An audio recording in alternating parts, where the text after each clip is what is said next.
তাদের দুইটা মেইন দাবি ছিল, একটা হলো বিচারের দাবি আর একটা হলো এই শহীদ সেনা দিবস ঘোষণা করা। তো আমরা কিন্তু শহীদ সেনা দিবস ঘোষণা করেছি এবং আজকে এই শহীদ সেনা দিবস হিসাবেই কিন্তু পালন করা হচ্ছে। আর আরেকটা দাবি ছিল যে বিচার, ওই জন্য কিন্তু আমরা কমিশন করে দিয়েছি এবং কমিশনের 24শে জানুয়ারি থেকে মনে হয় শুরু হয়েছে কমিশনের কাজ। এটা তাদের 3 মাস সময় দেওয়া হয়েছে। তাদের রিপোর্টের বেসিসে আমরা যারা যারা দোষী সাব্যস্ত হবে তাদেরও বিচারের আওতায় নেওয়া হবে। 57 জন অফিসার শাহাদাত বরণ করেছে এবং টোটাল 74 জন বিডিআরের সৈনিক এবং আর্মির অন্য সৈনিক সহ 74 জন টোটাল শাহাদাত বরণ করেছে। তাদের আত্মার মাগফিরাতের জন্য আমরা এখানে আসছিলাম। এটা প্রতি বছরই আসা হয়, কিন্তু আজকের এইবারের একটু ডিফারেন্স হলো, এবার থেকে এটা শহীদ সেনা দিবস হিসাবে ডিক্লেয়ার করা হয়েছে এবং আমরা শহীদ সেনা দিবস হিসাবে এখানে আসছি।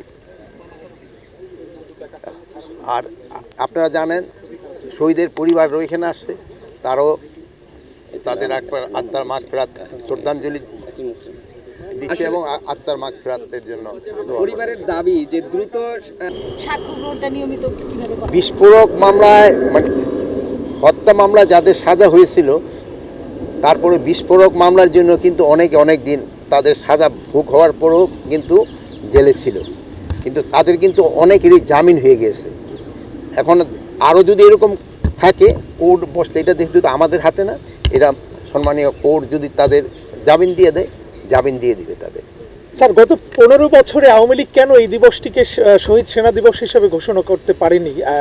আপনি কি মনে করছেন? বিচারিক প্রক্রিয়া চলেছে, কিন্তু সঠিক বিচারের যে প্রশ্নটা এখন উঠছে সেটিকে আসলে আপনি কিভাবে বিবেচনা করেন? এখন এরা গত 15 বছর কেন এটা ডিক্লেয়ার করে নাই, এটা তো আমার পক্ষে বলা সম্ভব না।